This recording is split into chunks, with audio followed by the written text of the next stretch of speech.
ऐसा नहीं होता।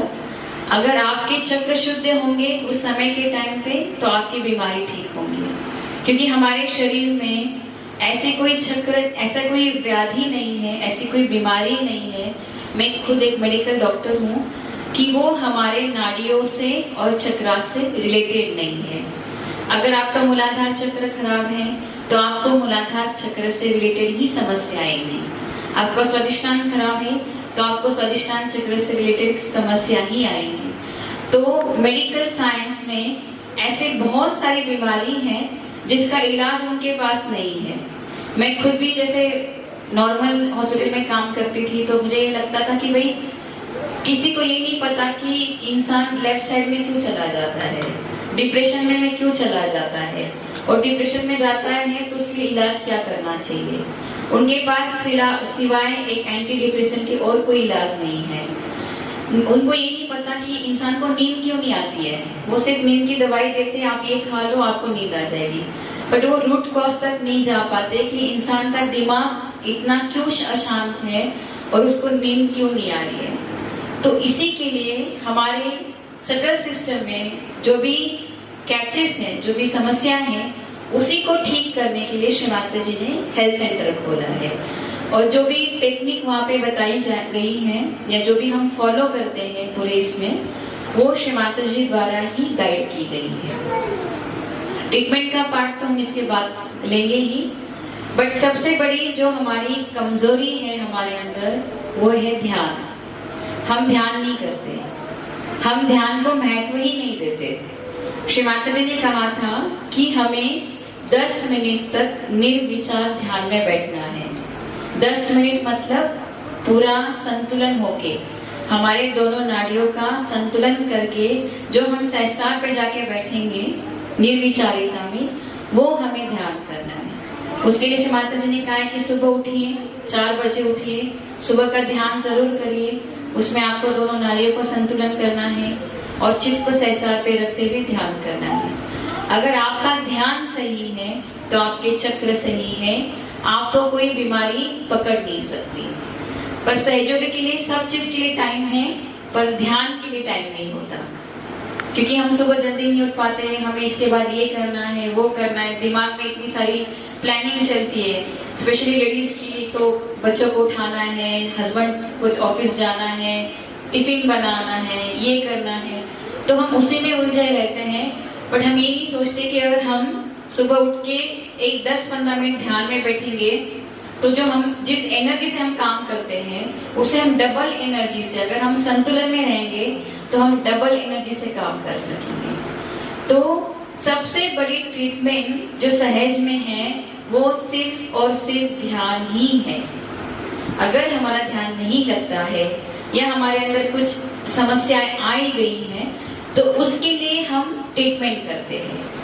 बट सबसे यही रिक्वेस्ट है कि हमें ध्यान करना है, ध्यान को महत्व देना है, श्री माता जी की अमृतवाणी सुननी है। श्री माता जी की हर एक वर्ड जो श्री माता जी बोल रहे हैं वो एक मंत्रा है। अगर हम पूरे सहस्त्रार पे जाके अगर श्री माता जी के हम दिन में एक ही टॉक सुनेंगे तो आपको आपके हर सवाल का जवाब जिसको आप ढूंढ रहे हो पूरे दिन में कि ये क्या है, क्यों है, तो आपको उस टॉक द्वारा जरूर पता चलेगा। तो दिन में आपको कम से कम एक श्री माता जी की 1 घंटे की नहीं, कम से कम 15-20 मिनट की टॉक जरूर सुननी है। आपको सुबह शाम स्वयं के लिए 10 से 15 मिनट ध्यान करना है।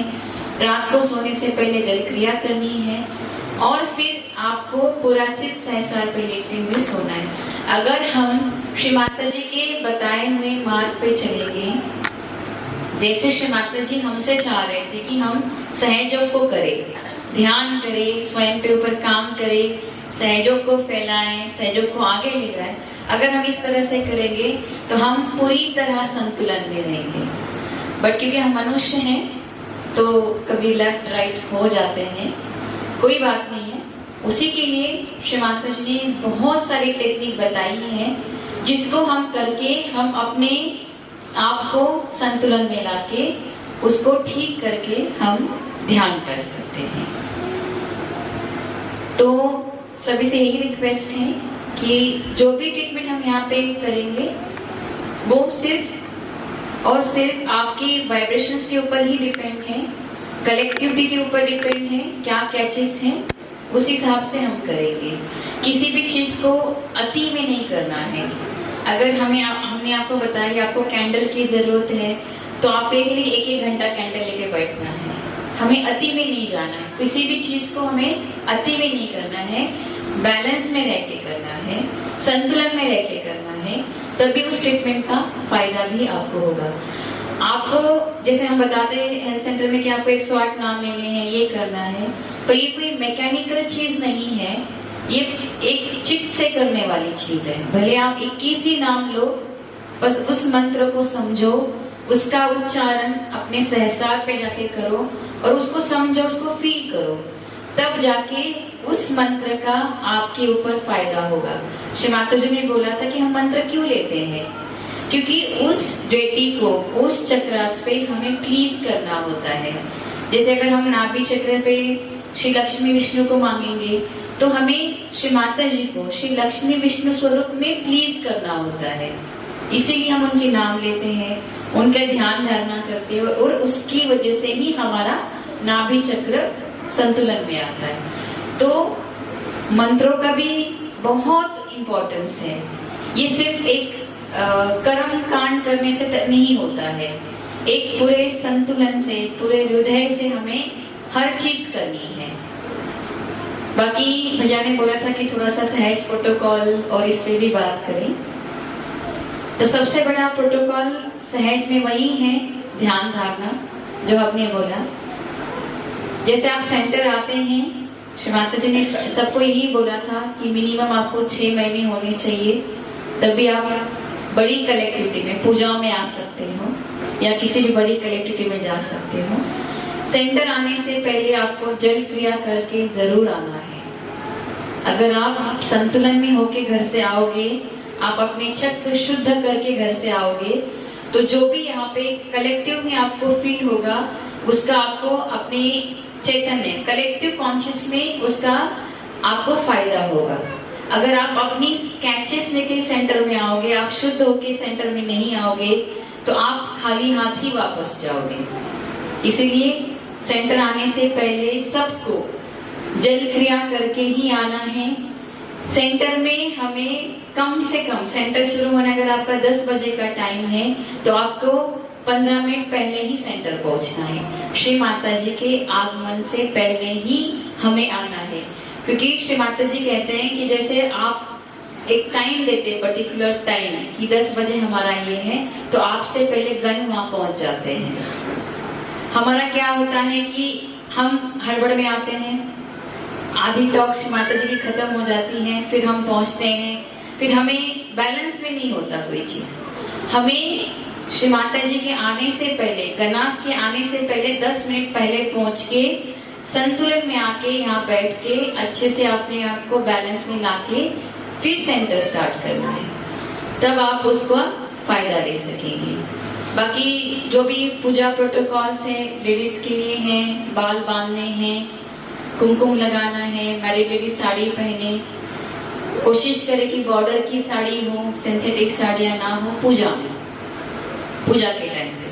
अदरवाइज तो आप कैसे भी पहन सकते हैं। बाकी मैरिड लेडीज के लिए श्री माता जी ने इसलिए बोला था कि बॉर्डर की साड़ी रिप्रेजेंट करती है नदी को।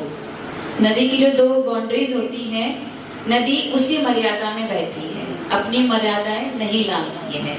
इसीलिए श्री माता जी ने कहा था कि हमेशा हमें बॉर्डर की साड़ी का महत्व यही है, क्यों पहननी चाहिए मैरिड लेडीज को, ताकि वो अपनी मर्यादाओं को ना लाए। ठीक है, तो ये महत्व है। युवा शक्ति के लिए भी यही है कि आप कोशिश करें कि प्रॉपर सहज प्रोटोकॉल में आए, बाल बांधे, कुमकुम लगाए। हमारे भाइयों के लिए है कि कुर्ता पजामा में आए। हमें ज्यादा से ज्यादा कॉटन पहनना चाहिए।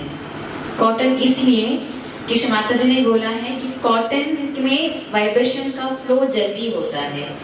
अगर आप जीन्स पहनोगे, टाइट कपड़े पहनोगे, सिंथेटिक फैब्रिक पहनोगे, उससे वाइब्रेशन जल्दी नहीं फ्लो होते। कोई भी चीज नेचुरल जो होती है ना, नेचुरल चीजें वो करनी चाहिए, वो पहननी चाहिए, जिससे वाइब्रेशंस का फ्लो बढ़ता है। तो ये सबके लिए प्रोटोकॉल यही है कि आप संतुलन में आए, जल्दी आए, और सेंटर होने के बाद हमें कम से कम एक 10-15 मिनट एक दूसरे की समस्याएं भी सुननी चाहिए। इसी से प्यार बढ़ता है, कलेक्टिविटी बढ़ती है। कोई नए लोग आते हैं, उनसे जरूर मिले, उनकी समस्याओं को जाने, क्योंकि उनके बहुत सारे सवाल होते हैं। उनको शुरू में बहुत सारी समस्याएं होती हैं, उनको नहीं पता होता है, तो उनके लिए जरूर समय निकालें, उनको बताएं, उनकी समस्याओं का समाधान करें।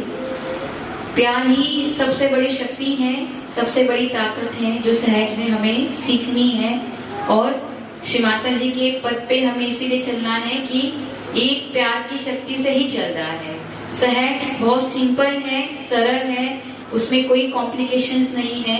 माँ ने कोई बाउंड्रीज नहीं डाली है, कुछ नहीं है। माँ ने बोला है जितना हृदय से करोगे, जैसे करोगे, सब कुछ मान्य है, बट आप अपना हृदय मुझे दे दो, आप मुझे सहस्रार पे पाओगे।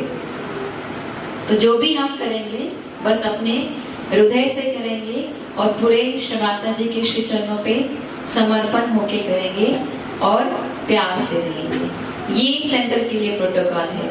बाकी और भी चीजें हैं, बहुत सारी चीजें हैं, बट कुछ नए लोग भी होते हैं, उनकी भी अलग प्रोटोकॉल है, पुराने लोगों के लिए अलग से, तो वो हम इकट्ठा नहीं बात कर सकते। वो तो जब आप कोई अलग स्पेशल उसके लिए सेमिनार रखेंगे तो उस पर बात कर सकते हैं।